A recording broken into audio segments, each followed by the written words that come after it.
நான்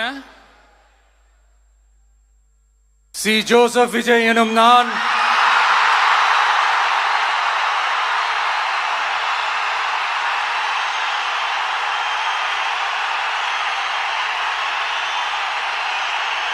சட்டப்படி அமைக்கப்பெற்ற இந்திய அரசியல் அமைப்பின்பால் உண்மையான நம்பிக்கையும் மாறா பற்றும் கொண்டிருப்பேன் என்றும் இந்திய நாட்டின் ஒப்பில்லாத முழு முதல் ஆட்சியையும் ஒருமையையும் நிலை நிறுத்துவேன் என்றும் தமிழ்நாட்டு அரசின் முதலமைச்சராக உண்மையாகவும் உளச்சான்றின்படியும் என் கடமைகளை நிறைவேற்றுவேன் என்றும்